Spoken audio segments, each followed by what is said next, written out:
अभी देख लीजिए, अभी एक लड़के की किसी लड़की से शादी की बात माँ बाप चलाने लगे, ईमान का अंदाजा लगा लीजिएगा, वहीं पर फौरन बात होते होते होते होते बात आ जाएगी। बेटा क्या करता है कि कपड़े की दुकान है, 10 लाख रुपए की दुकान है, उस पर बैठता है। फौरन लड़के का बाप एकदम कहेगा कि जब 10 लाख की दुकान पे बैठता है तो कम से कम एक मोटरसाइकिल तो आप दे ही दोगे। मेरा बेटा 10 लाख की दुकान पे बैठता है, कपड़े की दुकान पे बैठता है, तुम्हारी बेटी को खिलाएगा पिलाएगा, तो क्या आप दुकान पे आने जाने के लिए क्या एक बाइक नहीं दे सकते हो? अभी पता चल जाएगा शादियों के मौके पर कि ईमान कितना % हमारे अंदर मौजूद है। मेरे भाइयों, मैंने कल के भी जलसे में कहा था कि जब कोई अपने बेटे के नाम पर बाइक मांगता है, मोटरसाइकिल मांगता है, तो अल्लाह की कसम मुझे ऐसा लगता है कि इससे बड़ा इंटरनेशनल भिखारी कोई है ही नहीं।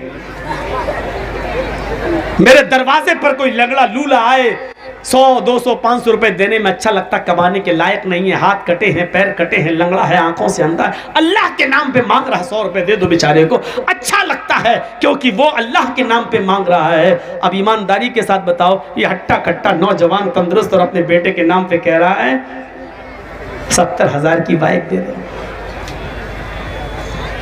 वो अल्लाह के नाम पे मांग रहा है, ये बेटे के नाम पे मांग रहा है। तो ईमानदारी के साथ बताइए कि इंटरनेशनल भिखारी कौन हुआ?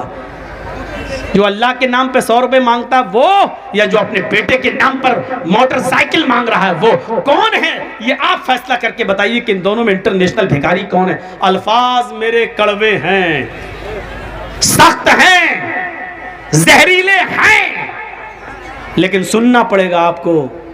माफी नहीं मांगूंगा मैंने भीख मांग ली शेरवानी का दामन उठाकर अपनी कौम के लिए, लेकिन यहां मैं गलत नहीं हूं। मैंने कहा है इंटरनेशनल भिखारी, मैं अपने जुमलों पे कायम हूं, इसके लिए मैं आपसे माफी का चंदा नहीं मांगूंगा कि माफ कर दो। नहीं, क्यों मांगे? हमने कोई गलत बोला है क्या? हो तो हो इंटरनेशनल भिखारी, मैं क्या करूं? अपने बेटे के नाम पे मांगोगे और हम आपको भिखारी भी ना कहें? वाह साहब,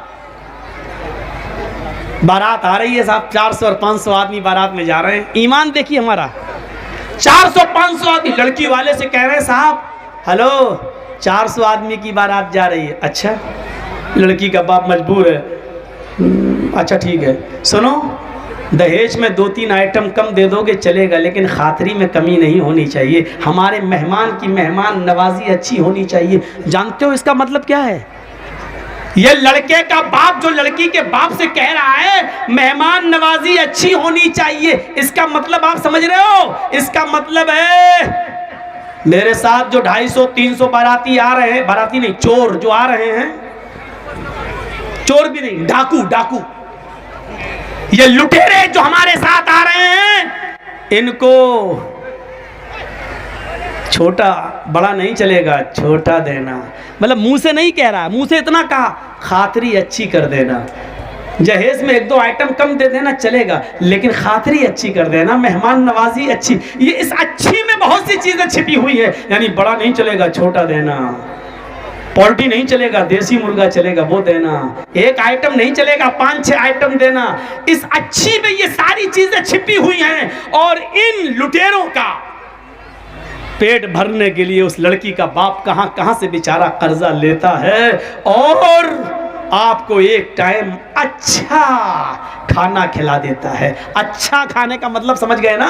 आपको बड़े का नहीं मटन खिला देता है, देसी मुर्गा खिला देता है, आपके पेट की जहन्नम को भर देता है। हालांकि इस एक दिन के खिलाने के चक्कर में उस लड़की के बाप को उसका कर्ज का अदायगी करते हुए कितना सूद देना पड़ता है, और कितने साल तक उसका कर्जा अदा नहीं कर पाता है वो बेचारा। कभी आपने उस गरीब बाप की गुर्बत की तरफ भी आपने ख्याल रखा है? इतना याद रखना, अगर आपने किसी गरीब की गुर्बत को नहीं देखा तो आप जालिम हो जाएंगे, आप जालिम कहलाएंगे।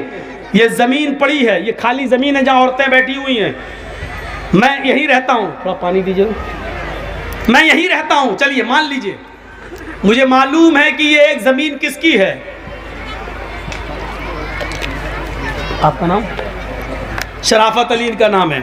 मान लीजिए जमीन शराफत अली साहब की है। अब सुनिए, बहुत इंपॉर्टेंट बात बताने जा रहा हूं, सुनना पड़ेगा तुम्हें नहीं, तुम्हारे बाप को भी सुनना पड़ेगा। जब तक मैं यहां हूं, ये पावर मुझे मोहम्मद रसूलुल्लाह ने दिया है।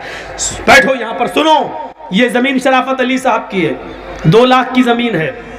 मुझे मालूम है कि 2 लाख की ज़मीन है, लेकिन शराफत अली साहब की वालदा की तबीयत ख़राब है। इनको हॉस्पिटल में अपनी माँ का इलाज करा रहे हैं। अब जर्जीज साहब सोच रहे हैं कि शराफत अली अपनी माँ की तबीयत का इलाज कराने के लिए अपनी ज़मीन बेचेगा, क्योंकि उसके पास पैसा नहीं है।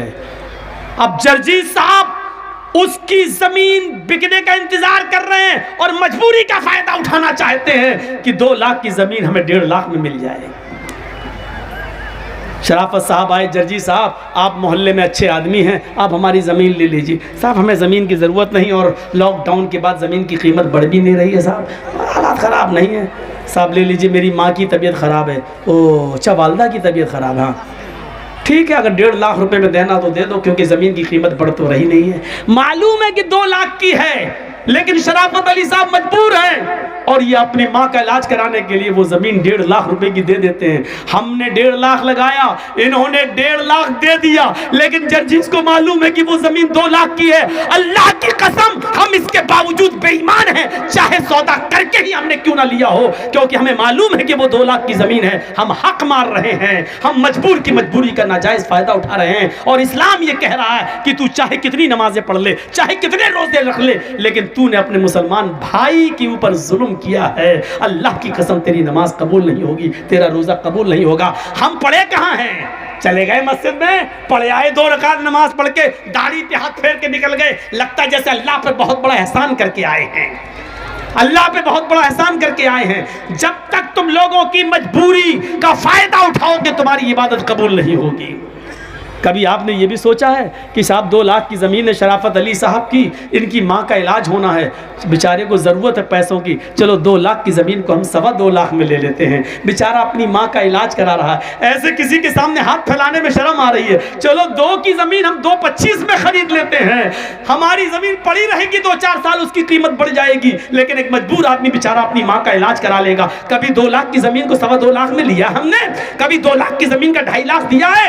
जब 2 का 2.5 नहीं दे सकते हो तो 2 का 1.5 देना भी जुल्म है, जुल्म है, जुल्म है, रब्बे काबा की कसम जुल्म है, और अल्लाह इसको माफ नहीं करेगा।